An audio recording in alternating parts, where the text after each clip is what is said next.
যে আমাকে বসুদেব পাঠিয়েছেন তিনার ছেলের নামকরণ করার জন্য।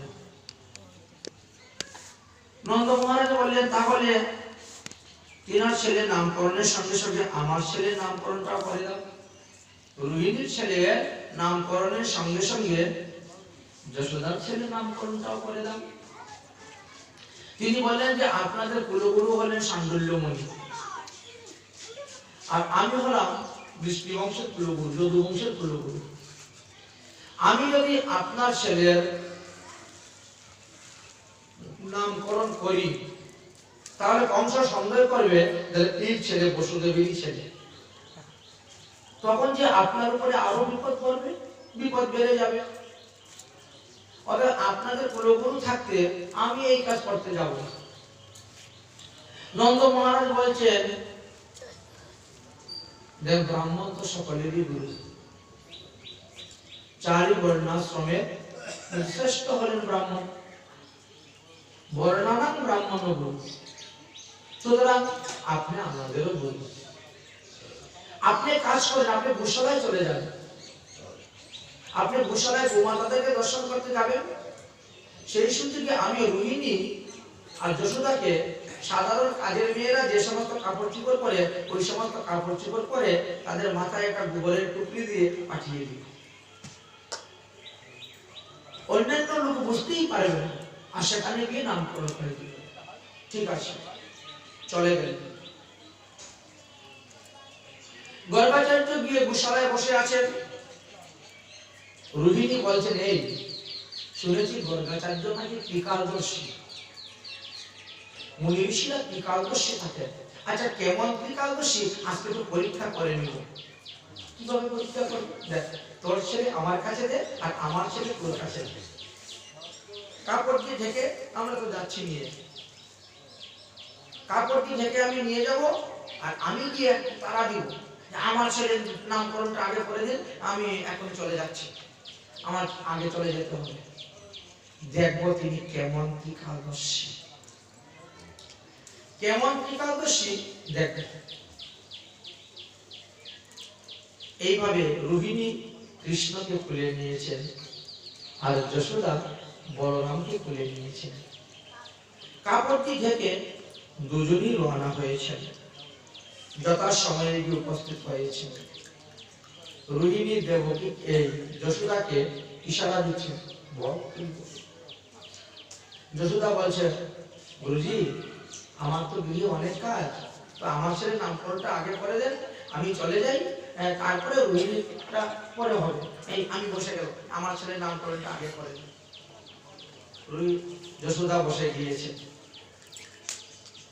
তিনি বলছেন অয়ংই রোহিণী পুত্র রামায়া না সুরিদা গুণে।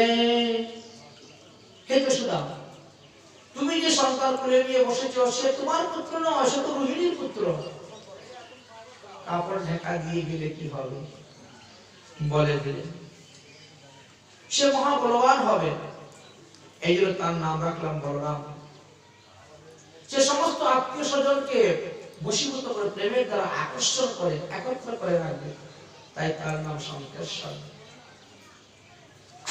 লজ্জা পেয়ে গেলেন, পাল্টাপাল্টি করেও নাম বলো না। ঠিক আছে ওঠো, যাও তুমি চলে যাও।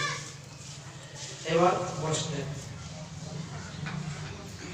দেখো আসনম আসন বর্ণাত্রয়াস্য গৃহ্ণন্ত মনোযুগতনম শুক্ল রক্ত তথাপিত ইদানীং কৃষ্ণতাঙ্গত।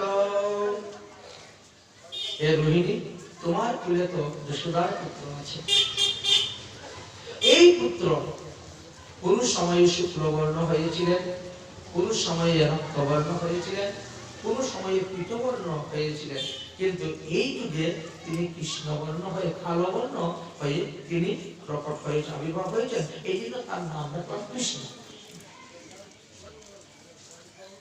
প্রাগ্রায় বসুদেবস্য কষ্টে জাতৈব আত্মাজ। তোমার এই পুত্র কোন এক সময় বসুদেবের পুত্র রূপে জন্মগ্রহণ করেছিল, তাই তার নাম বসুদেব রাখলাম। কৃষ্ণ শব্দের অর্থ দেখেন কি, এই যে আমরা কৃষ্ণ শব্দ বলি, ককার উচ্চারণ করলে জন্ম মৃত্যুর হাত থেকে মুক্তি লাভ করা যায়। রিকার, রিকার উচ্চারণ করলে অতুল ঐশ্বর্য লাভ হয়। মদিনাস্য, মদিনাস্য উচ্চারণ করলে শ্রী গোবিন্দের চরণে অচলা ভক্তি উৎপন্ন হয়। মধ্যাহ্ন উচ্চারণ করলে মদিনাস্য নয়, মধ্যাহ্ন উচ্চারণ করলে শ্রী গোবিন্দের সহিত মধুর রসের অভিলাষ পূর্ণ হয়। এবং বিসর্গ কৃষ্ণ উচ্চারণ করলে স্বল্প মুক্তি লাভ করা যায়। এই জন্য তোমার এই পুত্রের নাম রাখলাম কৃষ্ণ। কৃষ্ণ শব্দের বহু অর্থ তাহা নাহি মানি, ব্রজেন্দ্র নন্দন রাধা রমন এই মাত্রের জানি। আমাদের রাধা রমন ব্রজেন্দ্র নন্দন। তাই আমাদের মহাজনগণ কি বলছেন, আমার ব্রজেন্দ্র নন্দন ভজে যে জন জীবন সফলতা। ব্রজেন্দ্র নন্দন ভজে যে জন সফল জীবন।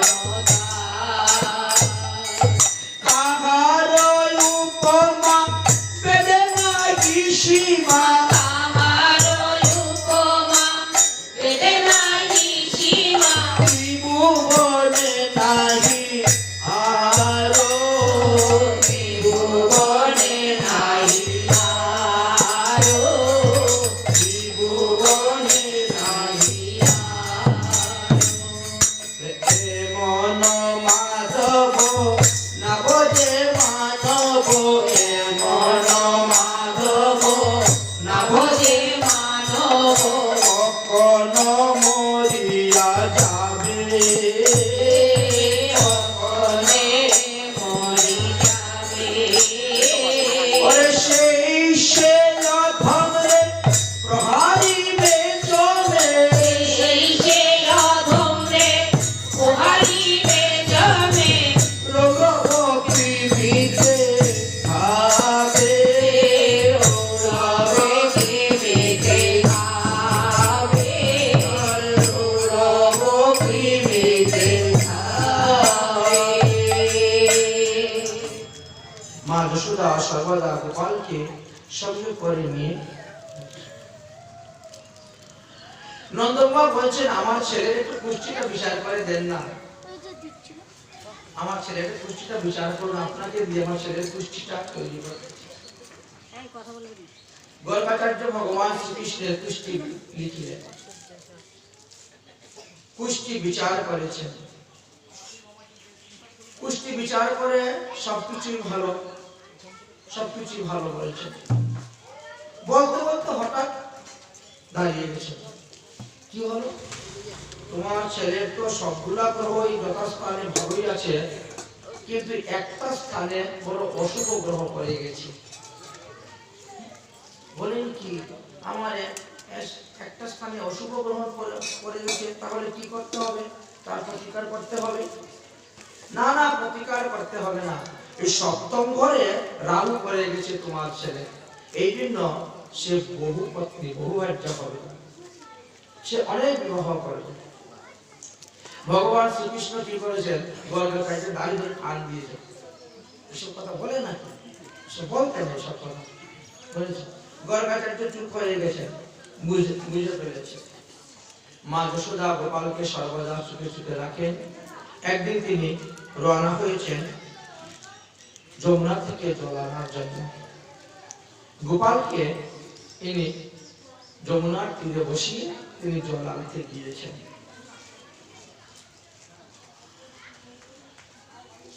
এমন সময় পৃথিবী দেবী প্রকট হয়ে গেছেন। হে প্রভু, আজ আপনার চরণ রজ পেয়ে আমি কৃতার্থ হলাম, ধন্য হলাম। আপনাকে আমি কি দিব, প্রতিভক্তি করতে শুরু করেছি। ভগবান শ্রী গোবিন্দ তখন কি করলেন, একদলা মাটির ঢেলা নিয়ে খেতে শুরু করেছেন। আমি তোমাকে গ্রহণ করলাম।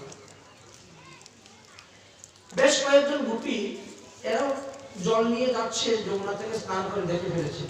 ও মা যশোদা, দেখো তোমার গোপাল মাটি খাচ্ছে। শুনে উনি তাড়াতাড়ি দৌড়ে এসেছেন। কিরে গোপাল, তুই নাকি মাটি খাচ্ছিস? ভয়ে ভীত হয়ে প্রভু মায়ের কহেন বাণী, মাটি নাহি খাই আমি, শুনো গো জননী।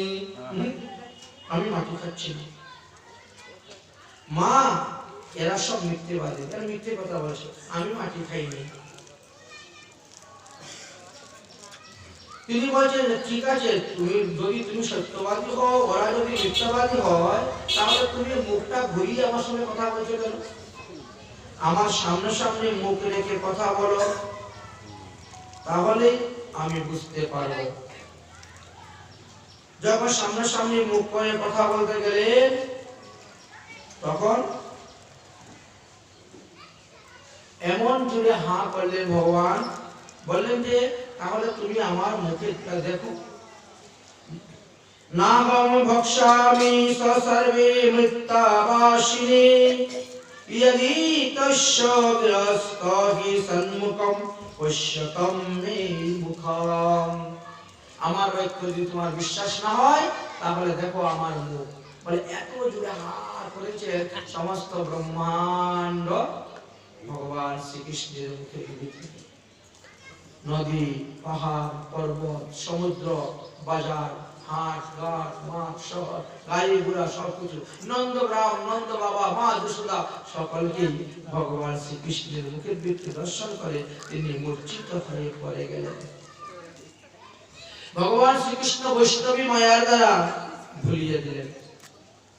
কিছুক্ষণ পরে জ্ঞান ফিরল, তিনি উঠলেন।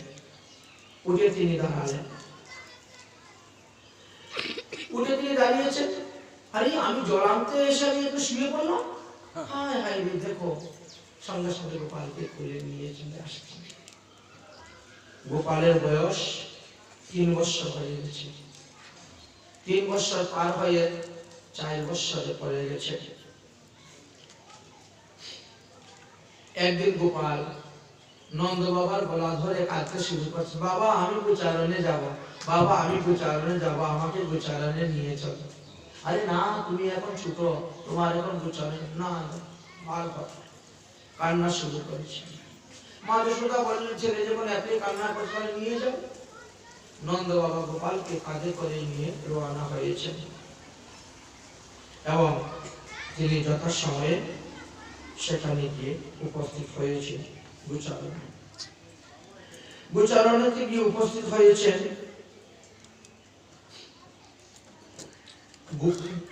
গাভী চড়াতে চড়াতে গিয়ে ভান্ডির ঘাটে পৌঁছেছেন। হঠাৎ করে আকাশ মেঘাচ্ছন্ন হয়ে গেল, বজ্রপাত শুরু হয়ে গেল।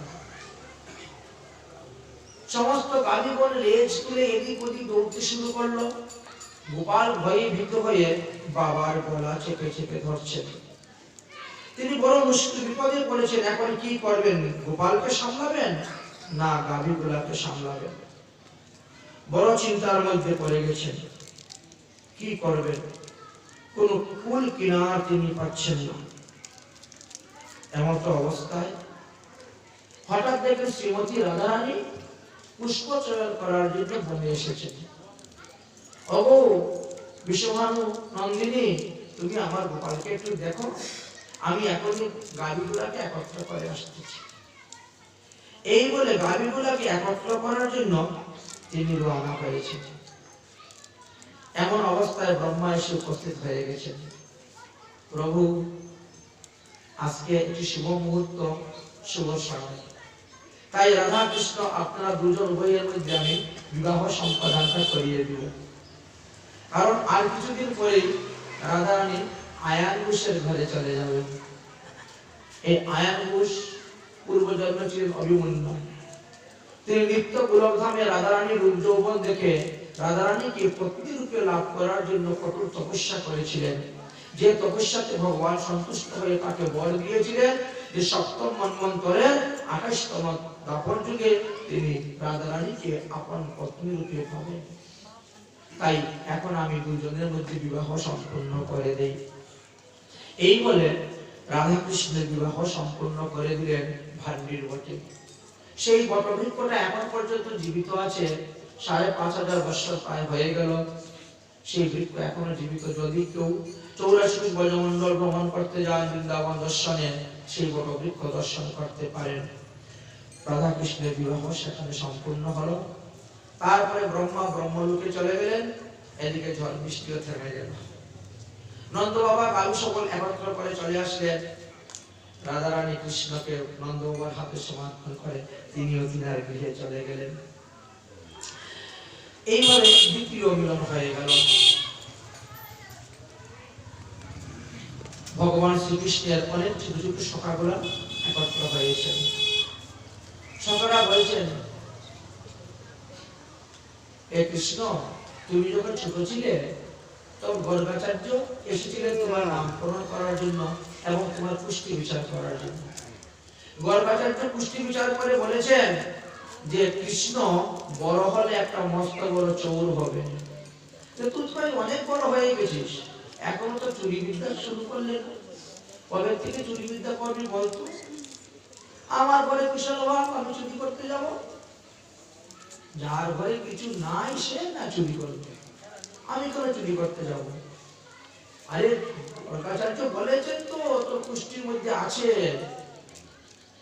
দেখ, যতই তোমার ঘরে দুধ দই মাখন স্বর্ণ বলি থাকুক না কেন, চুরি করে খাওয়ার স্বাদই আলাদা, তাই নাকি? হ্যাঁ, তুই আস্তে আস্তে পরীক্ষা করে দেখবি, চুরি করে খাওয়ার স্বাদ আলাদা। কেমন করে পরীক্ষা করবো? আর আজকে তোর ঘরে নিজের ঘরে চুরি করবি, আমার ঘরে আমি চুরি করবো না, তোমার ঘরে তুমি চুরি করে খেয়ে দেবো, চুরি করে খাওয়ার স্বাদই আলাদা। তুমি যদি তোমার নিজের ঘরে চুরি করে খেয়ে যদি তুমি ধরা না পড়ো, তবে তো তুমি বাইরে গিয়ে চুরি করতে পারবে। আচ্ছা ঠিক আছে, তোমরা যখন শিখিয়ে দিলে তাই। সারাদিন ভগবান শ্রীকৃষ্ণ খেলাধুলা করে সন্ধ্যার সময় তিনি শয়ন করেছেন। মধ্যরাত্রে হঠাৎ ঘুম ভেঙে গেছে, মনে পড়ে গেছে মধুমঙ্গল শ্রীদাম সুদাম দাম বসুদাম সকারা বলছিল আজকে রাত্রে আমাকে চুরি করা হবে। দেখলো যে মা যশোদা ঘুমিয়ে, তিনিও ঘুমিয়ে আছেন। ধীরে ধীরে ধীরে ধীরে গোপাল উঠেছে। ঘরের কোনাতে একটা ঘিয়ের প্রদীপ টিপ টিপ করে জ্বলছে, ফু দিয়ে নিভিয়ে দিয়েছে। এইবার মাখনের হাড়ি থেকে সরাটা খুলে একবার চপচপ চপচপ করে মাখন খাওয়া শুরু করেছে। হঠাৎ করে রোহিণীর ঘুম ভেঙে গেছে। রোহিণী বলছেন, যশোদা ঘরে মনে হয় বিড়াল ঢুকেছে রে, মাখন খেয়ে নিচ্ছে। আরে প্রদীপটা নিভে গেল কেমন করে? যখন এই কথা বলেছেন এমনি গোপাল দৌড়ে এসে আবার চুপচাপ শুয়ে পড়েছেন। যশোদা উঠে প্রদীপটাকে জ্বালিয়ে দিলেন। দেখলেন যে মাখনের হাড়ি খোলা, ঢাকন খোলা, চতুর্দিকে মাখন পড়ে আছে। তিনি আবার মাখনটাকে ঢেকে রেখে এসে শুয়ে পড়েছেন। ভোরবেলা অন্ধকার থাকতে মা যশোদা উঠে কাজ করতে চলে গেছেন। রোহিণী একটু দেরি করে ঘুমের থেকে উঠে।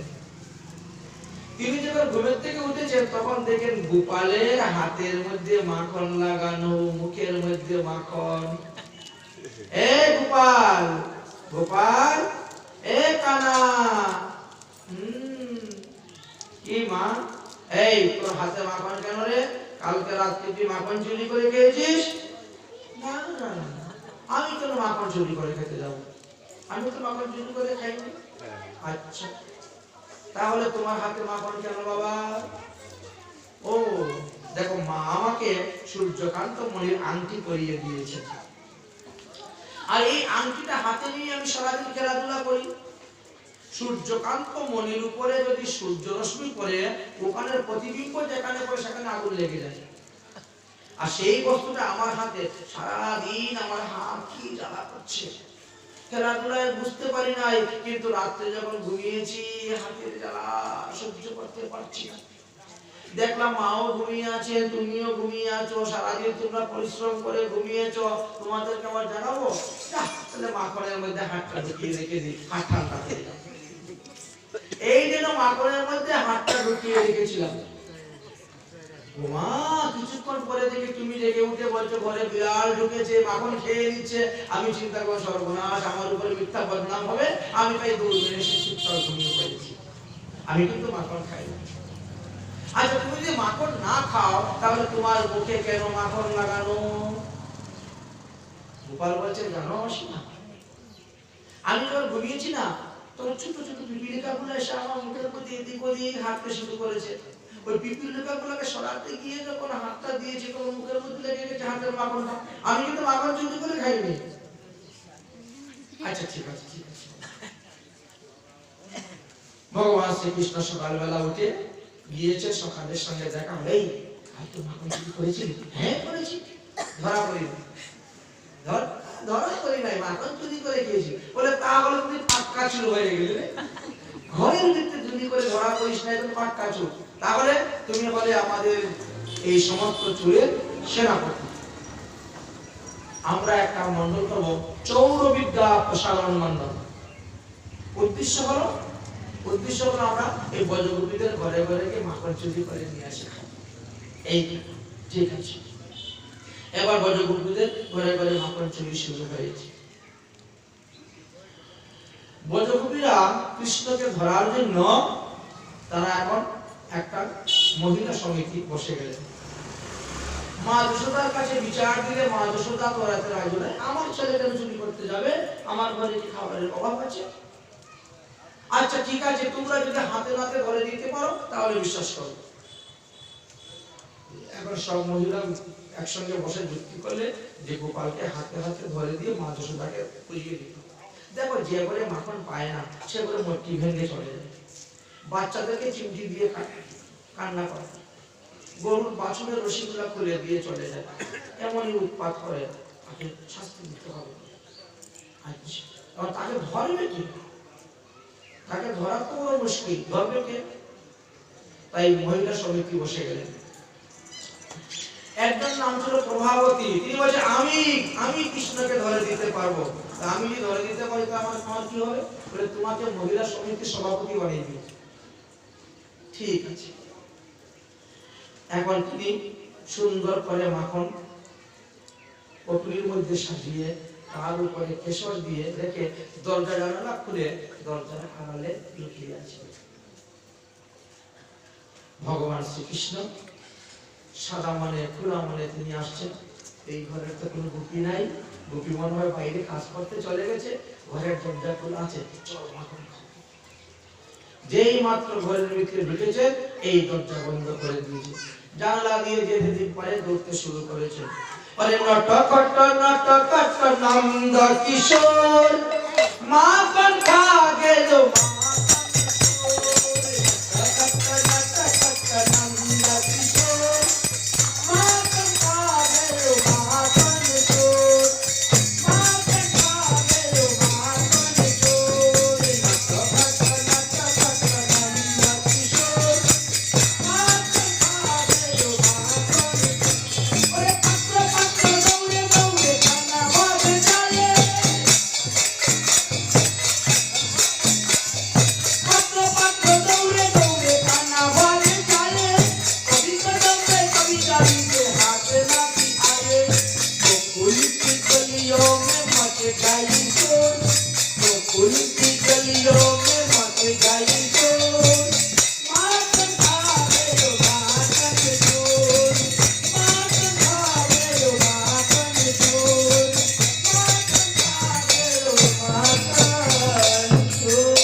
ভগবান কি।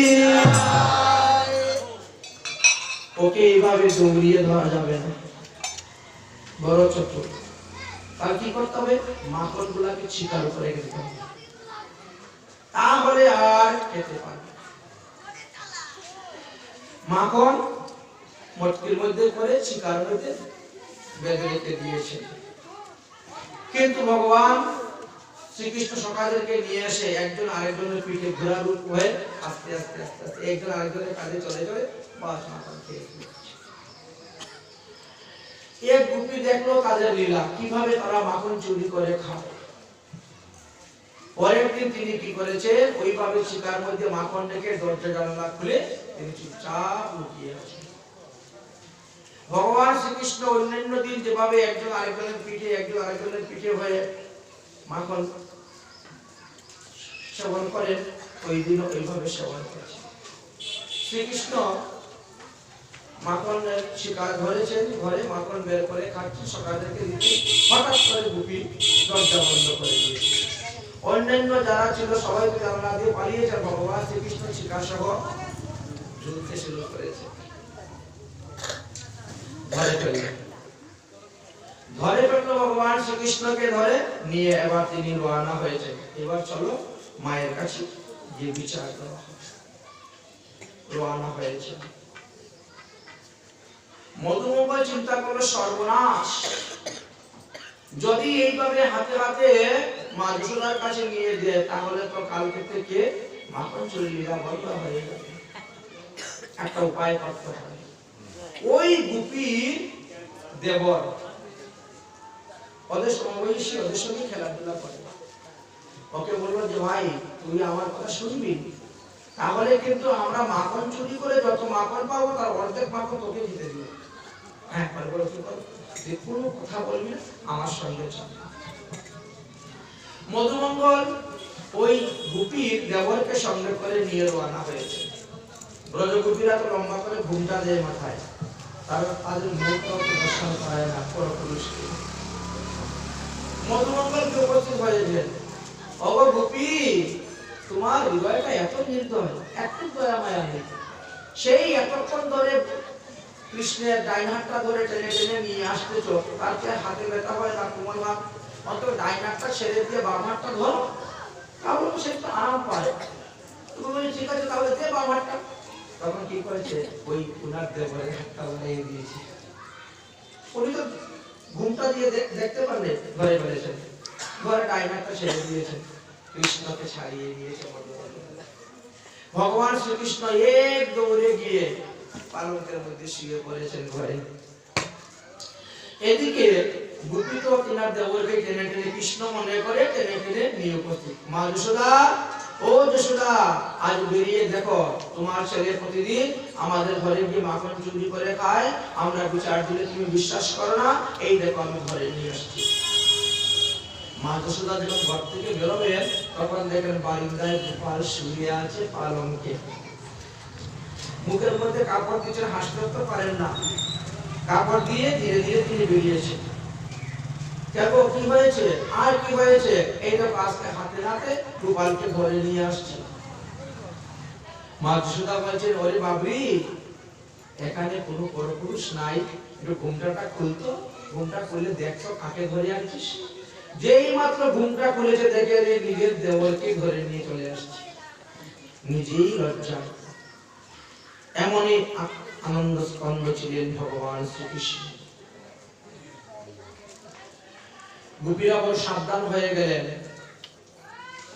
যে এই গ্রামে আর মাখন চুরি করা যাবে না, এখন অন্য গ্রামে গিয়ে মাখন চুরি করতে হবে।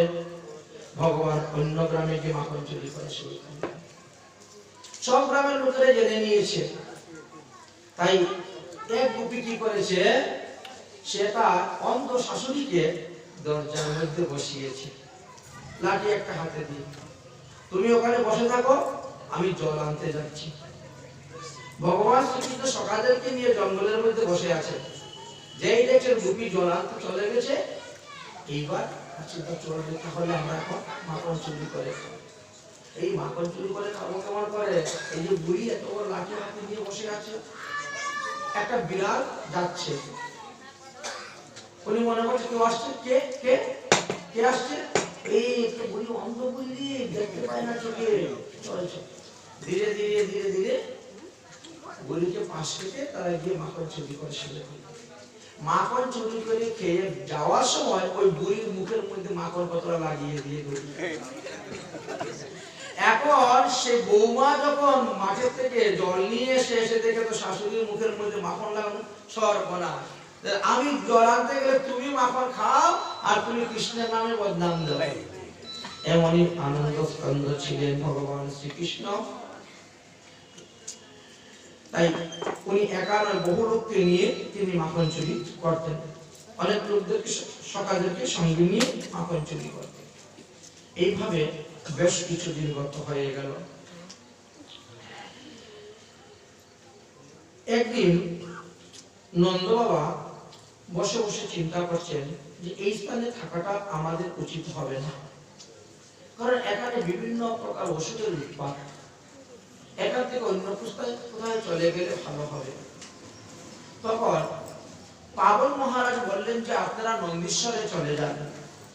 নন্দীশ্বর নামে একটা পর্বত আছে, যে পর্বতের উপরে নন্দী তপস্যা করেছিলেন। অসুরগণ সেখানে এসেছিল ওনাকে ভক্ষণ করার জন্য। তখন মহাদেব অভিশাপ দিয়েছিলেন যে এই পর্বতের উপর যদি কোনো অসুর আসে তাহলে সে তৎক্ষণাৎ মারা যাবে। অতএব তোমরা কৃষ্ণকে নিয়ে সেখানে চলে যাও, তাহলে আর কোনো অসুরের উৎপাত হবে না। এই জন্য নন্দ মহারাজ গোকুল ত্যাগ করে তিনি প্রথম কিছুদিন চটিগড়াতে ছিলেন, আর চটিগড়াতে থাকার পরে সেখান থেকে গিয়ে নন্দীশ্বরে গিয়ে উপস্থিত হয়েছিলেন। এবং পরবর্তী সময়ে এই নন্দীশ্বরটাই নন্দগ্রাম নামে পরিচিত হয়েছিল। মহারাজ নন্দ যখন নন্দগ্রামে চলে আসলেন, তখন রাজ্য ত্যাগ করে বিশ্বভানু মহারাজ বর্ষানায় চলে আসলেন এবং সেখানে তিনি ঘর তৈরি করলেন। এদিকে মা যশোদা চিন্তা করতেছেন কি ব্যাপার, প্রতিদিন যখন তারা আমার কাছে এসে বিচার দেয় তাহলে নিশ্চয়ই আমার গোপাল মাখন চুরি করে খায়, কিন্তু আমার গোপাল মাখন চুরি করে খাবে কেন? নিশ্চয়ই আমাদের ঘরের মাখন সুস্বাদ্য হয় না, আমাদের প্রচুর গাভী, প্রচুর দুগ্ধ দধি, পুরানো পুরানো হাড়ি, এই জন্য মনে হয় মাখনটা টক হয়ে যায়, এই জন্য গোপাল খেতে চায়। যাই হোক, তাহলে আমি নিজের হাতে এখন মাখন তৈরি করব। তাই বাজার থেকে সুন্দর দেখে নতুন হাড়ি কিনে এনেছি মাটির। যে সমস্ত গাভীর দুগ্ধ অতি সুঘ্রাণ, সেই সমস্ত গাভীর দুগ্ধ তিনি স্মরণ করলেন। পরে নিজের হাতে গরম করে দই বসিয়েছে। রাত্রিবেলা গোপালকে পিঠের মধ্যে চাপিয়ে খুব ভালো করে তাকে শয়ন করিয়েছেন। আর শয়ন করানোর পর তিনি ভোরবেলা উঠে দধি মন্থন করতে শুরু করেছেন। দধি মন্থন করতে শুরু করেছেন, হঠাৎ করে গোপালের ঘুম ভেঙেছে। মা, আমাকে দুগ্ধ পান করাও, আমার ক্ষুধা লেগেছে। মা যশোদা বলছেন, এখানে আসো বাপ নীলমণি। গোপাল গিয়ে দধির দণ্ডটি ধরে করেছে, দধি ভরে জন্য। মা যশোদা গোপালকে কুলে নিয়ে দুগ্ধ স্তন দুগ্ধ পান করাচ্ছে। এমন সময় আরো কিছু দুধ আসতেছে, এগুলো উনুনে গরম হচ্ছে। হঠাৎ করে দেখেন যে দুধের উফান এসে গেছে, দুধ উল্টে পড়ে যাচ্ছে। সঙ্গে সঙ্গে গোপালকে কুল থেকে দেখে তিনি দুগ্ধ আবর্তন করতে গিয়েছেন। ইহাতে গোপালের ক্রোধ এসে গেল, আমার থেকে দুগ্ধটা দিনের বড় হয়ে গেল, আমার ক্ষুধা নিবৃত্তি হলো না, আমার পিপাসা নিবৃত্তি হলো না, তাই কিনা ক্রোধ আসছে। হাতের পাশে একটা ডোরা পেয়েছে, ওটা দিয়ে আঘাত করেছেন যখন, তখন একটা দধির হাড়ি ভেঙে গিয়েছে। ভয় পেয়ে গেলেন, মা যদি দেখেন আমি দধির হাড়ি ভেঙেছি তাহলে তো মা আমাকে বিষম বকবে, বিষম মারবে, তাহলে আমি এখান থেকে পালাবো। কৃষ্ণ সেখান থেকে পালিয়ে গিয়েছেন। পালিয়ে যখন ঘরের ভিতরে গিয়েছেন, গিয়ে উদককুলের উপর উঠে বসেছেন, তখন জানালা দিয়ে দেখতেছেন সে বানর। আহার, এই বানর সেনার দ্বারা আমি সীতাকে উদ্ধার করেছিলাম, রাবণ আদি অসুরকে জয় করেছিলাম। তখন তো আমি বনবাসী রাম, কিছুই তাদেরকে দিতে পারি নাই। আজ আমার ঘরে কত মাখন আছে, আজ আমি তাদেরকে পেট ভরে মাখন খাওয়াবো। তাই উদক খুলে বসে তিনি মাখন বিতরণ করতে শুরু করেছেন। এদিকে মা যশোদা দুগ্ধ আবর্তন করে এসেছেন, এসে দেখেন গোপাল নেই, দধির হাড়ি ভাঙ্গা, সমস্ত দধি ঘরের মধ্যে পড়ে আছে। কি করা যায়, গোপাল কোথায় গেল? গোপাল যে দধির উপর দিয়ে হেঁটে গিয়েছেন তার চরণ ছাপ পড়ে আছে।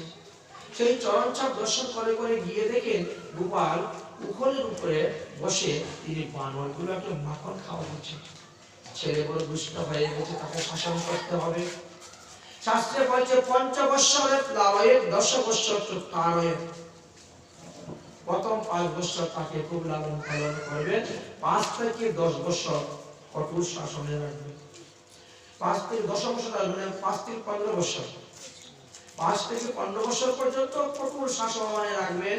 তখন তার যেভাবে স্বভাব চরিত্র হবে সারা জীবনটা ওই স্বভাবই থেকে যাবে। 16 বছর হলে তো পুত্র মিত্রবৎ হয়ে যায়। এই জন্য 5 বছর, 5 বছর থেকে 15 বছর, এই 10 বছর তাকে কঠোর শাসন, তাহলে আমার পুত্রকে আমার শাসন করতে হবে। শাসন না করলে এই জন্য তিনি হাতে একটি ব্যাগ নিয়েছেন, লাঠি। তিনি হাতে একটি লাঠি নিয়ে তিনি ধীরে ধীরে ধীরে ধীরে রওনা হয়েছেন। বানরগুলা যখন যশোদা মায়ের হাতে লাঠি দেখতে পেয়েছে তখন এরা চিৎকার চেঁচামেচি করে এদিক ওদিক দৌড়তে শুরু করেছে। কৃষ্ণ চিন্তা করে কি ব্যাপার, আমি তাদের মাখন খেতে দিচ্ছি আর ওরা মাখন না খেয়ে দৌড়ে পালাচ্ছে। হঠাৎ করে পিছন দিকে দেখে মা যশোদা হাতে লাঠি নিয়ে এসেছেন। এমনি উপর থেকে নেমে ভগবান শ্রীকৃষ্ণ দৌড়তে শুরু করেছেন। ভগবান শ্রীকৃষ্ণ যখন দৌড়তে শুরু করেছেন, মা যশোদা বলেন, ওরে চৌরবর, তুই পালিয়ে যাবি কোথায়? তুই আমার পেটের ছেলে, আমার পেটের ছেলেকে যদি আমি ধরতে না পারি তা ধরবে কে? রওনা হয়েছে, ছুটছে গোপালকে ধরার। গোপাল তো ছোট্ট শিশু, একে বেঁকে ওদিক থেকে ওদিক চলে যায়। এবং মা যশোদার তো বয়স বেশি, 90 বছর বয়স মা যশোদার, শরীর ভারী, এত তো একে বেঁকে দৌড়তে পারেন না। দৌড়তে দৌড়তে মাথার চুলের কুপাটা খুলে গেছে। মাথার চুলের কুপার মধ্যে কবরী ফুলের বিড়ি বাজছিল, সেটাও ঝরে পড়ে গেছে। প্রচন্ড পরিশ্রম করতেছেন। দেখিয়া মায়ের শ্রম প্রভু দয়াময় তখন কি করলেন? তিনি চিন্তা করে যে মা তো প্রচুর কষ্ট হচ্ছে, কিন্তু এত বড় লাঠি মায়ের হাতে, যদি এক ঘা পিঠের মধ্যে সর্বনাশ। এখন কি করব? যদি আমি কোন মতে পালিয়ে আমার জেঠামশাই ঘরে চলে যেতে পারি তাহলে বেঁচে যাব। জেঠামশাই ঘরে আজকে বৈষ্ণব সেবা আছে, উৎসব। রুহির মা ওখানে রান্না করতেছেন, ওখানে গেলে পরে আর মা আমাকে মারতে পারবে না, কারণ মা তো মাসুরের ঘরে গিয়ে আমাকে মারবে। এই জন্য কৃষ্ণের ইচ্ছা হলো যে উপানন্দ নামক জেঠামশাই গৃহে তিনি চলে যাবেন, দৌড়তে শুরু করেছেন। কিন্তু মায়ের পরিশ্রম দেখে তিনার ঐশ্বর্য জ্ঞান চলে গেল, মাধুর্য জ্ঞান চলে আসলো। এমনি গোপাল দাঁড়িয়ে গেছে, দৌড়ে এসে মা যশোদা ধরে ফেলছে। মা যশোদা যখন ধরে ফেলছে তখন গোপাল কি করছেন? কর কমল দ্বারা নয়ন জল তিনি এইভাবে করেন, মা আমি দধির কণ্ঠ ভাঙ্গিনি, মা আমি দধির কণ্ঠ। তাহলে দধির কণ্ঠ কে ভেঙেছে? তোমার পায়ের মধ্যে যে রূপার খাড়ু করা আছে ওটা লেগে ভেঙে গেছে। আচ্ছা, আমার পায়ের রূপার খাড়ুতে ভেঙেছে, তা তুমি পালিয়ে গেলে কেন? আমি পালিয়ে যাইনি তো মা, আমি দেখি বানরগুলা এসে মাকড়গুলা খেয়ে নিচ্ছে, বানরগুলাকে তাড়াতে গিয়েছিলাম। তুমি বড্ড দুষ্ট হয়েছো, আজকে তোমাকে এই উদুপ ফুলের মধ্যে বেঁধে রাখবো। মাথার চুলের থেকে ফিতা বের করেছে, ফিতা বের করে গোপালকে বাঁধবেন, 2 আঙ্গুল কম পড়ে গেছে। এই কে আছিস, যা তো আমাদের ঘর থেকে রশি নিয়ে আছে, একে দড়ি দিয়ে বাঁধবে। যত দড়ি সংযুক্ত করেন ততই 2 আঙ্গুল কম হয়ে যাচ্ছে।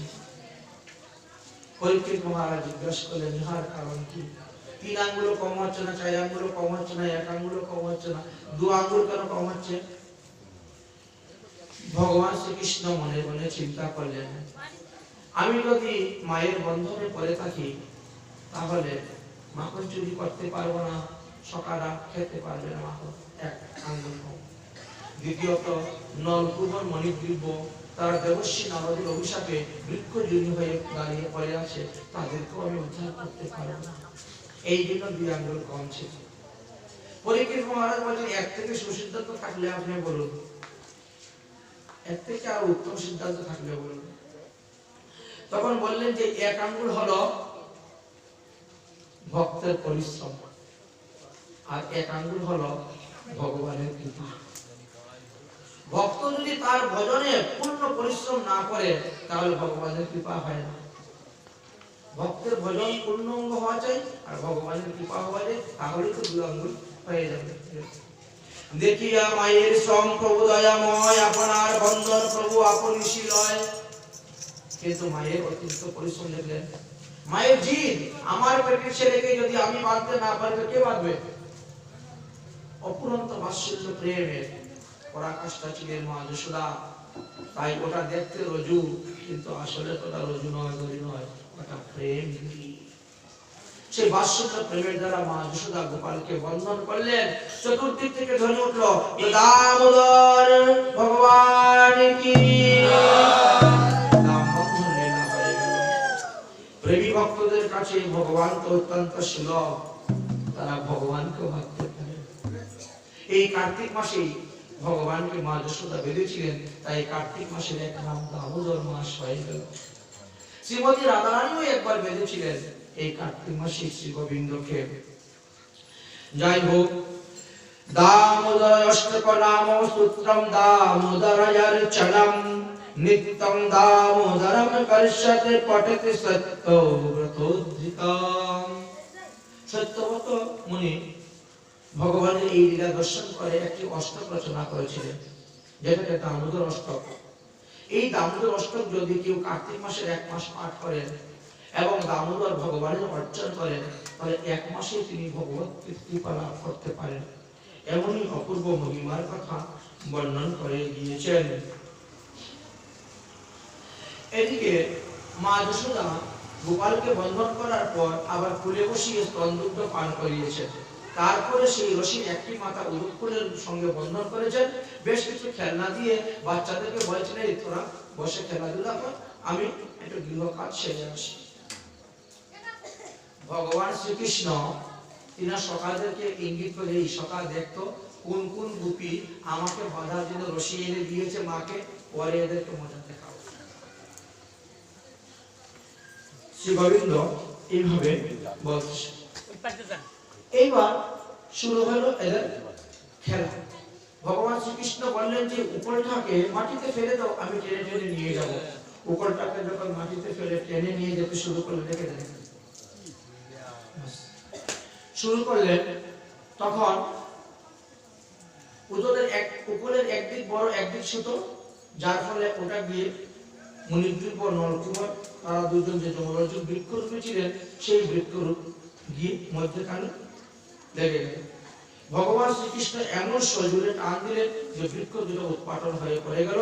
মা যশোদা বৃক্ষ উৎপাটনের শব্দ শুনে তিনি অজ্ঞান হয়ে গেলেন, আর সকারা সব সেখান থেকে দৌড়ে গোশালায় চলে গেলেন। ইত্যবসরে সেখান থেকে দুজন গন্ধর্ব প্রকট হয়ে গেলেন। মণিগ্রীব নলকুমার বৃক্ষ দুটো থেকে উৎপন্ন হয়ে ভগবান শ্রীকৃষ্ণকে প্রণাম করলেন। কৃষ্ণ কৃষ্ণ মহাযোগী বলে প্রণাম করলেন। ভগবান শ্রীকৃষ্ণ বলেন, তাড়াতাড়ি তোমরা গন্ধর্বলোকে পালাও, দেবশ্রী নারদের অভিশাপ থেকে আমি তোমাদেরকে মুক্ত করে দিলাম, তোমরা পালিয়ে যাও। আবার যদি তুমি দেখে ফেলে তাহলে বিপদ হবে, কারণ আমি এখানে নরলীলা করার জন্য এসেছি। আমি যে ভগবান, এটা যাতে কেউ বুঝতে না পারে তার জন্য। মণিগ্রীব নলকুমার তারা চলে গেলেন। শ্রীকৃষ্ণের যত খেলা সর্বোত্তম নরলীলা, নরবপ তাহারি স্বরূপ। গোপবেশ মনু বেণুকর নবকিশোর নটবর, নরলীলার হয় অনুরূপ। তাই নরলীলার অনুরূপ ভাবে তিনি সেইভাবে লীলা করে যাচ্ছেন। মা যশোদা অজ্ঞান হয়ে পড়ে গেছেন, আর বালকগণ সবাই গোশালায় গিয়ে উপস্থিত হয়েছে। নন্দ মহারাজকে খবর দিলেন যে বৃক্ষ দুটো উৎপাটন হয়েছে। মনে করলেন কোন অসুর মনে আসছিল আমার পুত্র সর্বনাশ করার জন্য। নন্দ মহারাজ দৌড়ে এসে উপস্থিত হলেন এবং সঙ্গে সঙ্গে গোপালের বন্ধন খুলে গোপালকে খুলে নিয়ে নিলেন। গোপাল বলছেন, বাবা আমি আর মার কাছে যাব না, আমাকে বেঁধে রেখে দিয়েছি। নন্দ বাবা বলছেন, ওগো যশোদা, তোমার কি মাথা খারাপ হয়েছে? এই 2 পয়সার মাটির হাড়ি ভেঙেছে, তাই বলে তুমি তাকে উলক্ষণের মধ্যে বেঁধে রেখে দিয়েছো? তোমার কোনো কাণ্ড জ্ঞান নেই? 90 বছর বয়সে একটা পুত্র সন্তান পেয়েছি। চল গোপাল, আমার সঙ্গে গোশালায় থাকবে। গোপালকে গোশালায় নিয়ে চলে গেছে। মা যশোদা বলেন, কি আমার ছেলে বলছে আমার কাছে আসবে না? আমিও প্রতিজ্ঞা করলাম, যতক্ষণ পর্যন্ত আমার ছেলে আমাকে মা বলে ডাকবে না, আমার কোলে আসবে না, ততক্ষণ পর্যন্ত আমি অন্ন জল গ্রহণ করব না। মা যশোদা এইভাবে সংকল্প করে দরজা বন্ধ করে তিনি ঘরের মধ্যে রইলেন। গোপাল সারাদিন গোশালায় খেলাধুলা করেছেন। সন্ধ্যার সময় যখন উপস্থিত হলো তখন গোপাল ঘুমিয়ে পড়েছেন গোশালায়। মধ্যরাত্রে গোপালের ঘুম ভেঙেছে। গোপাল বলছেন, বাবা মা কোথায়? কেন রে, তোর মা তো রাজবাড়িতে, আমি তো আছি এখানে বৈঠকে। বাবা চলো মায়ের কাছে যাব, আমার মনটা যেন কেমন কেমন করছে। আরে এখন যাবো না, এখন মধ্যরাতে, কাল সকালে নিয়ে যাব। না, এখনই মায়ের কাছে নিয়ে যেতে হবে, কান্না শুনে বার হয়। নিয়ে আসলেন মধ্যরাত্রে গোপালকে নন্দ মহারাজ গোশালা থেকে নিজ ভবনে। গোপাল ডাকতে শুরু করলেন, মা মা দরজা খুলো, দরজা খুলো, মা দরজা খুলো। এমনই আনন্দ স্কন্দ ভগবান শ্রীকৃষ্ণ। মা যশোদা দরজা করলেন, গোপাল মা মাকে দেখে মায়ের কোলে চলে গেল। একদিন কি হয়েছে, ভগবান শ্রীকৃষ্ণকে দর্শন করার জন্য এসে উপস্থিত হয়েছেন মহাদেব। গলার মধ্যে রুদ্রাক্ষের মালা, সর্প, পরনের মধ্যে বাঘের ছাল, হাতের মধ্যে ডমরু, ত্রিশূল, এইভাবে রূপ দর্শন করে সাধারণ মানুষই ভয় পেয়ে যায়। আর তিনি আসছেন গোপালকে দর্শন করার জন্য। মা যশোদা বলছেন, বাবা আমি তোমাকে গোপাল দর্শন করাবো না, তোমার এই অঙ্গভঙ্গি, এই রূপ দেখে আমার ছেলে ভয় পেয়ে যাবে, তাই আমি তোমাকে গোপাল দর্শন করাবো না। মহাদেব বলছেন, গোপালের সঙ্গে আমার পুরানো পরিচয় আছে। পূর্ব জন্মে আমি আর গোপাল একসঙ্গেই থাকতাম, একসঙ্গে খেলাধুলা করতাম, ঘুরে বেড়াতাম, আমাকে দেখে গোপাল ভয় পাবে না। মা যশোদা বলছেন, আমার গোপাল এখন ঘুমাচ্ছে, আমি এখন কারণ ঘুম ভাঙিয়ে তোমাকে দর্শন করাবো না। তুমি ভিক্ষা নিতে আসছো টুকি বাবা, তুমি ভিক্ষা নিয়ে যাও। তিনি বলছেন যে না, আমি শঙ্খধ্বনি করলে গোপালের ঘুম ভেঙে যাবে, আমি শঙ্খধ্বনি করি না। না, শঙ্খধ্বনি করিবে না। বাবা মত শঙ্খ বাজাবে, বাবা মত শঙ্খ বাজাবে, ধরি তেরি পারে, अंगे नमे तुबे मेरो, जागे जाई जिलाल रे, अंगे नमे तुबे मेरो, जागे जाई जिलाल रे। बाबा मत शंख बजावे, भूले मत शंख बजावे, धोरी तेरी पावे, अंगे नमे तुबे मेरो, जागे जाई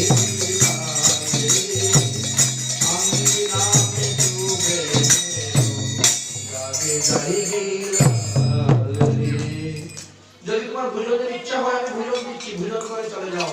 ভিক্ষা দিতে হলে আমি ভিক্ষা দিব, চলে যাও। বলছেন আমি এই ভিক্ষায় চাই, আমি গোপালকে দর্শন করব। তিনি বলছেন, আমি তোমাকে গোপাল দর্শন করব না। তোমার মতো অনেকেই বিভিন্ন রূপ ধারণ করে এসে আমার গোপালের অনিষ্ট করতে চাচ্ছে। আমি বলি বাবা চিন্তা করলে তাহলে আর এখানে কিছু বলে হবে না, ঠিক আছে। আমিও জঙ্গলে গিয়ে তপস্যা করতে শুরু করি। যেদিন গোপাল গোচারণে যাবে সেই দিন গোপালকে দর্শন করে, ভগবানকে দর্শন করে আমি কৈলাসে ফিরবো, এর আগে কৈলাসে যাব না।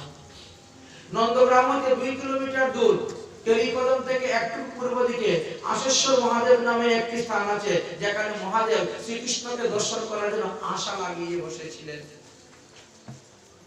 তিনি আশা লাগিয়ে বসেছেন যে আমি শ্রীকৃষ্ণকে দর্শন না করে যাব না। এদিকে ভোলে বাবা যখন চলে গেলেন, সঙ্গে সঙ্গে গোপালের কান্না শুরু হয়েছে, কান্নার কিছুতেই বন্ধ হয় না। মা যশোদা বড় বিপদে পড়ছে। অন্যদিন হাততালি দিয়ে হরিবল বললে কান্না বন্ধ হয়ে যায়, খেলনা দিলে কান্না বন্ধ হয়ে যায়, কিন্তু আজকে তো কান্না বন্ধ হচ্ছে না। এমন সময় পূর্ণমাসী দেবী এসে উপস্থিত হয়েছে। পূর্ণমাসী দেবীকে সমস্ত ঘটনা যখন খুলে বললেন, তখন পূর্ণমাসী দেবী বলেন যে ওই যোগী বাবাকে নিয়ে আসলেই তোমার গোপালের কান্না বন্ধ হবে। অনেক গোপীদেরকে পাঠালেন, গোপীরা ভ্রমণ করতে করতে সেখানে গিয়ে পেলেন এবং সেখান থেকে নিয়ে আসলেন। হরি এবং হরির মিলন হলো, কান্না বন্ধ হয়ে গেল। এইভাবে ভগবান শ্রীকৃষ্ণের 5 বছর বয়স হয়ে গেল। গোপাল গোচারণে যাওয়ার জন্য ব্যস্ত, সবসময় উনি গোচারণে যাবেন চাচ্ছেন, কিন্তু এইভাবে তো গোপালকে গোচারণে পাঠানো যায় না। এক যুবক দিন শুভ মুহূর্ত দেখে পাঠাতে হবে। এই দিন তিনি শাণ্ডল্যমণিকে খবর দিলেন। শাণ্ডল্যমণি আসলেন, পাঞ্জিপতি দেখে বিচার করতে শুরু করলেন। পরে দেখলেন যে কার্তিক মাসে শুক্লপক্ষের অষ্টমী দিবসে অতি উত্তম দিবস, অর্থাৎ ওই দিবসে গোপাল উচ্চারণে যাবেন। ভগবান শ্রীকৃষ্ণের বয়স তখন 5 বছর 2 মাস। উচ্চারণে রওনা হবেন। বলরাম আসছে, ভালো করে সাজিয়ে দেবা আমরা উচ্চারণে যাব, ভালো করে সাজিয়ে দেবা আমরা উচ্চারণে যাব, ভালো করে সাজিয়ে দেবা আমরা উচ্চারণে যাব,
মা যশোদা গোপালকে অতি সুন্দর করে সাজিয়েছেন, রাখাল বেশে সাজিয়েছেন। দুপুর বেলা ক্ষুধা লাগলে যাতে সে খাওয়া দাওয়ার জন্য একটি উত্তম ব্যবস্থা করলেন। শিকার মধ্যে করে অন্ন ব্যঞ্জন আদি সব কিছু দিয়েছেন, একটা বাঁশি দিয়েছেন, মাথার মধ্যে সুন্দর একটা পাগড়ি বেঁধে দিয়েছেন, পাগড়ির উপরে আবার একটা ময়ূরপুচ্ছ দিয়েছেন, অপূর্ব সুন্দর নটবর বেশে তাকে সাজিয়েছেন। গোপাল দেখো কালো বর্ণের আছে, যেনু শেখায় না যাইও কানু, ওই বড় গাভীটার পাশে দিয়ে নড়বড় দুষ্ট, কখন সিং মেরে দিবে, কুতো মেরে দিবে, ওটার কাছে যাবো। তুমি যেমন ছোট ভালো, তুমি ছোট ছোট গাভীর বাছুরগুলাকে রাখো। আজকে তোমার বেশি দূর যাওয়ার দরকার নাই, তুমি চরণ পাহাড়ি পর্যন্ত যাও, বা তুমি কদমখণ্ডী পর্যন্ত যাও, তেরি কদম পর্যন্ত যাও, এর থেকে বেশি তুমি যাও না। তাই ছোট ছোট গরুর বাছুরকে দিয়ে পাঠিয়েছেন। গোপাল রওনা হয়েছে। ছুটি ছুটি গাইয়া ছুটি ছুটি গাল, ছুটি ছুটি ছুটে মেরো মদন গোপাল, আগে আগে গাইয়া পিছে পিছে গাল, আগে আগে গাইয়া পিছে পিছে গাল, বিদিনে মেরো মদন গোপাল, ছুটি ছুটি গাইয়া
ছুটে পায়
শ্রীকৃষ্ণ গোচারণে বেরিয়ে গেলেন। সংবাদ পেলেন কংস মহারাজ যে নন্দীশ্বর থেকে কৃষ্ণ আজ গোচারণে বেরিয়েছেন। সঙ্গে সঙ্গে তিনি বৎসাসুর নামক এক অসুরকে পাঠিয়ে দিলেন। বৎসাসুর গাভীর বাছুরের রূপ ধারণ করে এসে উপস্থিত হয়ে গেল। ভগবান শ্রীকৃষ্ণ নরলীলার অনুরূপ লীলা করতে করতে বৎসাসুরের সঙ্গে যুদ্ধ করলেন, করে সেই বৎসাসুরকে বধ করলেন। সকালে সব হই হই রই রই করে আপন আপন গৃহে এসে বলছেন, মা জানো, বাবা জানো, আজকে ছাড়াই না একটি মস্ত বড় বৎসাসুরকে বধ করেছে। তারপরে আবার একদিন গোচারণে গেলেন, সেখানে বকাসুরকে পাঠালেন। ভগবান শ্রীকৃষ্ণ সেই বকাসুরকে বধ করলেন। সকালে এসে বললেন, কিন্তু অগাসুর যখন বধ হলো তখন তার লীলা কথা, তার উদ্ধারের কথা 1 বৎসর পরে গিয়ে ব্রজের লোকে জানতে পেরেছিলেন। পরীক্ষিত মহারাজ বললেন, কেন? প্রতিদিন গোচারণে যে সমস্ত লীলা হয় সব তারা জানতে পেরেছেন, অথচ অগাসুর বধ লীলাটা 1 বৎসর পরে কেন জানলেন? বলে, তৎ বিষয়ে বলিতেছি, শ্রবণ কর। একদিন কংস পুতনা রাক্ষসীর ভাই অগাসুরকে খবর দিলেন,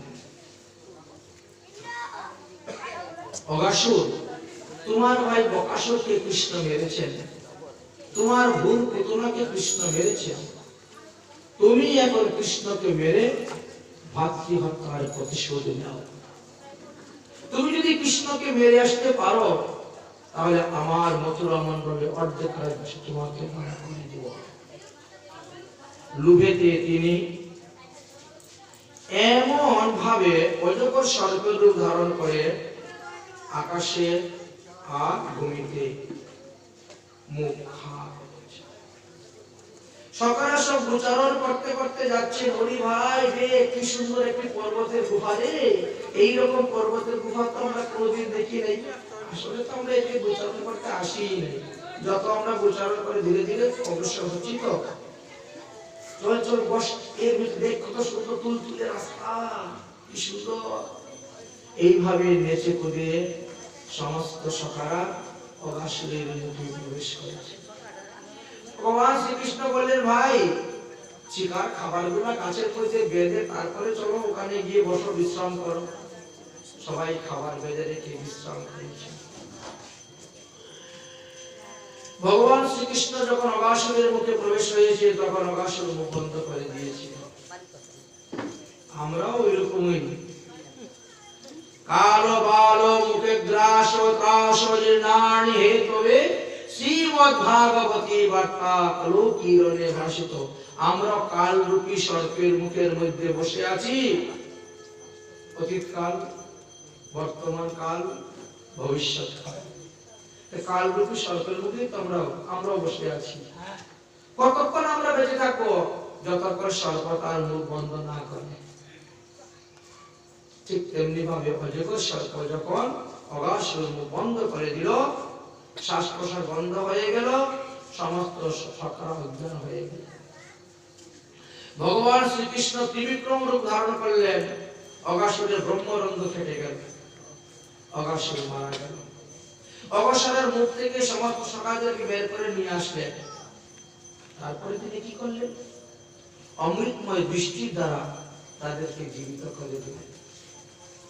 সকারা বলছে, ভাই অনেক ক্ষুধা লেগেছে, এখন আমরা খেতে বসব।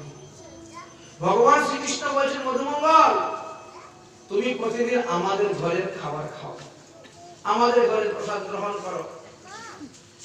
আজকে আমি তোমার ঘরের প্রসাদ গ্রহণ করব। যাও দেখি মাসিমা কি রান্না করেছে, নিয়ে আসো। মধুমঙ্গল উল্টো শ্বাসে ছুটছে বাড়িতে। মা, ঘরে কি রান্না করেছ? কৃষ্ণ আজকে বায়না ধরেছে আমাদের ঘরের প্রসাদ খাবে। মধুমঙ্গলের মা বলছে, তোমার বাবা তো ভিক্ষায় গিয়েছেন, এখনো ফিরে আসেন নাই।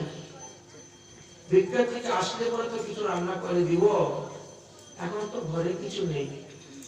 হঠাৎ মনে পড়েছে যে 3 দিন আগে বাসি দই ছিল, 3 দিন আগের দই তো একেবারে টক হয়ে গেছে, ওটা কি আর কৃষ্ণ খাবে? কৃষ্ণ তাজা তাজা মাখন খায়, তাজা তাজা দই খায়। এক কাজ করি, টক দই দিয়ে পরি বানালে ওটা খুব স্বাদ লাগে খেতে। বেসন দিয়ে খুব সুন্দর করে পকোড়ি বানিয়ে তিনি পরি বানিয়েছেন। ততক্ষণে ব্রহ্মা মনে মনে ব্রহ্মলোক থেকে চিন্তা করলেন, ভগবান শ্রীকৃষ্ণকে পাঠালাম কংসকে বধ করে তুমি চলে আসার জন্য। 5 বছর হয়ে গেল, কংসকে বধ করতে এতদিন লাগে, দেখি তো বৃন্দাবনে গিয়ে ভগবান কি করতেছে। এই জন্য ব্রহ্মা তিনি এসেছেন, বিমান যুগে এসে বসেছেন। আকাশ মার্গে থেকে দেখতেছেন যে কৃষ্ণ সখাদেরকে নিয়ে খেলাধুলা করতেছেন। মধুমঙ্গলের জন্য অপেক্ষা করতেছেন, মধুমঙ্গল আসতেছে না। মধুমঙ্গল আসলে পরে সেবা শুরু হবে। সবাই আপনার আপনার খাবার তৈরি করে রেখে দিয়েছে। এদিকে পরি বানানো হয়ে গেছে। মধুমঙ্গলের মা পরি দিয়ে দিলেন, যাও কৃষ্ণের জন্য নিয়ে যাও। মধুমঙ্গল মনে মনে চিন্তা করলো, সকল সখাদের সামনে যদি কৃষ্ণ মুখের মধ্যে নিয়ে যদি তার সুশব্দ না হয়, থুতু করে ফেলে দেয়, তাহলে সখাদের সামনে আমি লজ্জা পাবো, অপমান হয়ে যাব। আচ্ছা, আমি আগে একটু খেয়ে দেখে নিই কেমন হয়েছে পরীক্ষা। মধুমঙ্গল মুখে দিয়ে খেয়ে দেখে, বাহ, অমৃত তো অপূর্ব স্বাদ হয়েছে, তাই খাচ্ছে আর খাচ্ছে, খাচ্ছে আর খাচ্ছে। ভগবান শ্রীকৃষ্ণ খেলতে খেলতে হঠাৎ দেখেন যে মধুমঙ্গল তো সে নিজে নিজে খেয়েই চলে আসতেছে। আরে মধুমঙ্গল, মাসিমা আমার জন্য পাঠিয়েছিল, তুমি খেয়ে নিচ্ছ, দাঁড়াও তোমাকে খাওয়াচ্ছি। কৃষ্ণ দৌড়ে গিয়ে মধুমঙ্গলকে ধরেছেন। আর মধুমঙ্গল কি করে, তখন ঢক ঢক ঢক ঢক করে যা ছিল সব ফেলে দিয়েছে মুখের মধ্যে। গাল দুটো খুলে গেছে। ভগবান শ্রীকৃষ্ণ দিয়েছেন 2 গালে, একবারে বেরিয়ে ভগবান শ্রীকৃষ্ণের মুখে পড়ে গেছে। এখন ভগবান শ্রীকৃষ্ণ মধুমঙ্গলের গাল ধরে চাটতে শুরু করেছেন, আর মধুমঙ্গল ভগবান শ্রীকৃষ্ণের গাল চাটতে শুরু করেছেন। ব্রহ্মা বলে, না না, তাহলে এই কৃষ্ণ ভগবান নয়, তাহলে এই কৃষ্ণ ভগবান হতে পারে? ভগবান তো কার উচ্ছিষ্ট খাবে না, কারো গাল চেপে যেতে খাবে না কি ভগবান? তাহলে এটা অন্য কোন কৃষ্ণ, নকল কৃষ্ণ হবে, নকল কৃষ্ণ হবে। আসল কৃষ্ণ তারা কোথায় গেলেন? আচ্ছা, একটু পরীক্ষা করে তো বোঝা যাবে। এরা যখন সবাই খাওয়া দাওয়া নিয়ে ব্যস্ত আছে, এই সুযোগে আমি ওদের গাভীর বাছুরগুলো চুরি করে নিয়ে যাই। এই জন্য গাভীর বাছুরগুলো সব চুরি করে নিয়ে চলে গেলেন বৃন্দাবনে গিয়ে একটি পর্বতের গুহার মধ্যে রেখে দিয়েছে। সকালে হঠাৎ বলছে, আরে কৃষ্ণ, আমাদের গাভীর বাছুরগুলো দেখতে পাচ্ছি না, কোথায় গেল? কৃষ্ণ বলছে, চিন্তা করো না, তোমরা খাওয়া দাওয়া করো, আমি দেখে আসছি। দধিযুক্ত 1 মুষ্টি অন্ন কৃষ্ণ হাতের মধ্যে নিয়েছেন, আর খাচ্ছেন আর যাচ্ছেন গাভীর বাছুর খোঁজার জন্য। ব্রহ্মা বলল, এই তো সুযোগ। মন্ত্রের দ্বারা সব সখাদেরকে মোহিতে নিবৃত্ত করে দিয়ে এদেরকে শূন্য মার্গে নিয়ে আরেকটি পাহাড়ের গুহার মধ্যে লুকিয়ে রেখে দিলেন। দেখি তিনি যদি আসল ভগবান আসল কৃষ্ণ হয়ে থাকেন তাহলে তিনি জানেন যে ব্রহ্মা আমার এই লীলা করেছে, আমার কাছে চলে আসবে। ব্রহ্মা আমার সকালদেরকে দাও, আমার গাভীদেরকে দাও, গাভীর বাছুর দাও। আর যদি নকল কৃষ্ণ হয়ে থাকেন তো বলে বলে কাঁদবেন আর ঘুরে বেড়াবেন, আমার পরীক্ষা হয়ে যাবে আসল লীলা নকল। এই জন্য ব্রহ্মা এই লীলা করে ব্রহ্মলোকে চলে গেছেন। ভগবান শ্রীকৃষ্ণ মনে মনে বলেন বেশ ভালোই হয়েছে ব্রহ্মার এই লীলা করায়, কারণ সমস্ত ব্রজগোপীরা মনে একটা প্রশ্ন, কৃষ্ণ যদি আমার পেটের ছেলে হতো, আমি তাকে কোলে নিয়ে স্তনদুগ্ধ পান করাতে পারতাম, আমি তাকে স্নান করাতে পারতাম, আমার মুখের উপর তাকে শয়ন করতে পারতাম, ইত্যাদি তাদের বাসনা। ঠিক তেমনি ভাবে গাভীগণের মনেও বাসনা, কৃষ্ণ যদি আমার পেটে ছেলে হতো, আমার মাকে মুখ দিয়ে দুগ্ধ পান করতো, তাহলে আমারই গাভী জন্ম সার্থক হতো। ভগবান শ্রীকৃষ্ণ যতগুলা সখাকে ব্রহ্মা চুরি করে নিয়েছেন ততগুলা সখাকে ধারণ করে নিয়েছেন, যতগুলা গাভীর বাছুর চুরি করেছেন ততগুলা গাভীর বাছুর দুধ ধারণ করে তাদের কাছে চলে গিয়েছে। যার ফলে এই ঘটনাটা সম্পূর্ণ গোপন রয়ে গেল, অবশ্যই দিলাম, ওরা আর কে গিয়ে বলেছে বলবে। যারা বলার ছিল তারা তো সব মোহনে নির্দিষ্ট হইয়া পাহাড়ের গুহার মধ্যে পড়ে আছে। আর এই তো সব স্বয়ং ভগবান কৃষ্ণ। অন্যান্য দিন গাভী তার বাছুরকে যতটা ভালোবাসে তার থেকে বেশি আজকে ভালোবাসতেছে। ব্রজমায়েরা সবাই সন্ধ্যার সময় দাঁড়িয়ে থাকেন, আপন আপন পুত্রদেরকে আপন আপন গাভীর বাছুরকে ঘরে নিয়ে যান, সেই জন্য নিয়ে যাচ্ছেন আনন্দের সহিত সেবা করছেন। ঘটনাটা সম্পূর্ণ গোপন, কেউ জানেন না, একমাত্র যুগমায়া পূর্ণমাসী দেবী জানেন। যুগমায়া পূর্ণমাসী দেবী সমস্ত ব্রজগণকে ঢুল পিটিয়ে দিলেন যে এই বৎসর অত্যন্ত শুভ বৎসর, এই বৎসরে যে যার মেয়েকে বিবাহ দিবে সেই মেয়ে পুত্রবতী হবে, ভাগ্যবতী হবে, স্বামী সোহাগিনী হবে। এই জন্য 5 বছর, 4 বছর, 3 বছর, 2 বছর, 1 বছর সবার বিয়ে শুরু হয়ে গেছে। পীরের মধ্যে বসিয়ে ধরে সাত পাণ্ডবের বিয়ে। ভগবান শ্রীকৃষ্ণ ওই রূপে বিভিন্ন রূপে বিবাহ করে নিলেন তাদেরকে। দেখতে দেখতে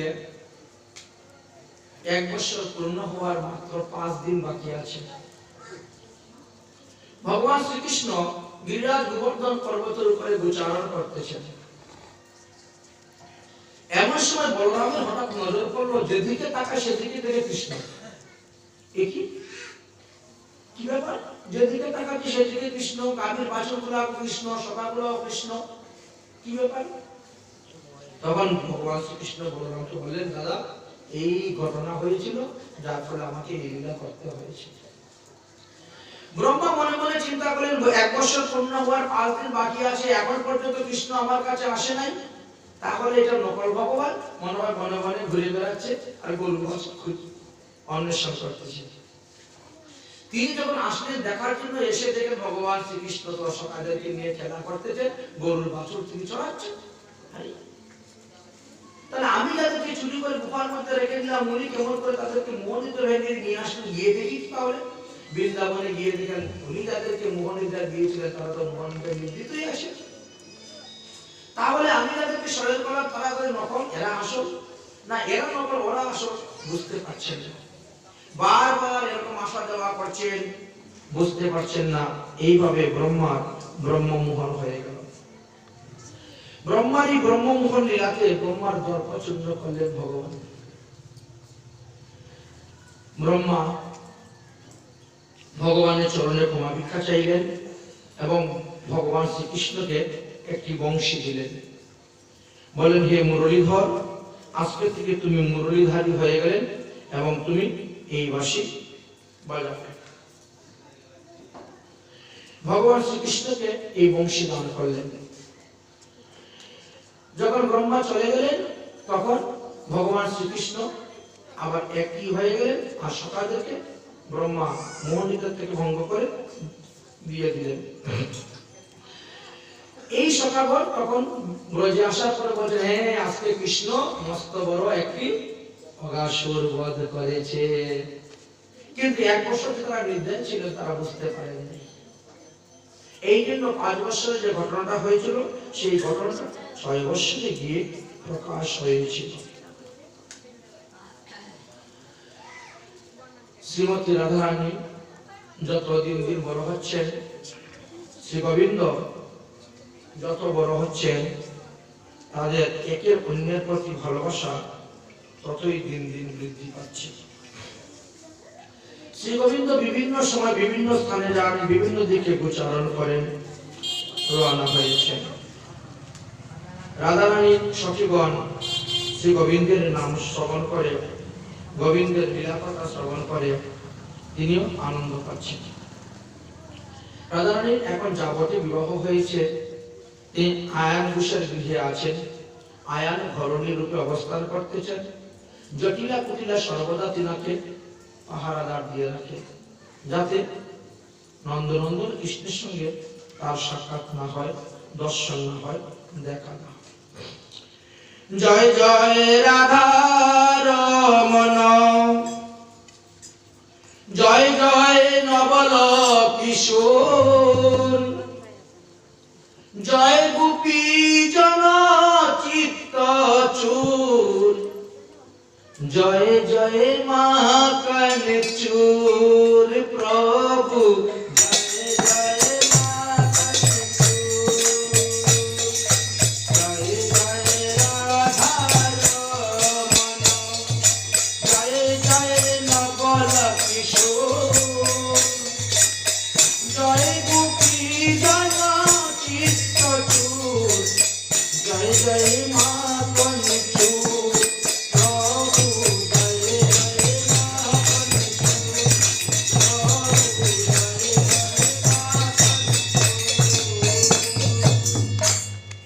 ব্রজে প্রসিদ্ধম নবনীত চৌরম, গোপাঙ্গনানাম দুর্কুল চৌরম, অনেক জন্মার্জিত পাপ চৌরম, চৌরাগ্রগণ্যম পুরুষম নমামি।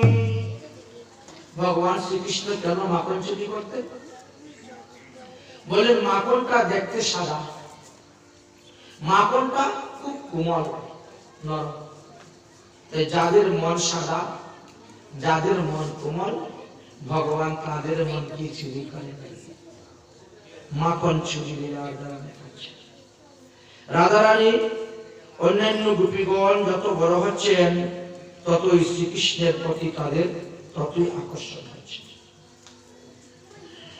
আমরা শ্রীমদ্ ভাগবতে পেয়েছি যে রাসলীলা মহারাসের পূর্ব পর্যন্ত রাধা এবং কৃষ্ণের দেহ মিলন হয় নাই। শুধু খালি পরস্পরের সাক্ষাৎ, পরস্পরের দর্শন এবং পরস্পরের রূপের কথা, গুণের কথা শুনে শুনে তাদের পূর্বরাগ বৃদ্ধি পাত। শ্রীমতী রাধারানীর পূর্বরাগ বৃদ্ধি পেয়েছিল, এই কথা আমরা জানতে পেরেছি।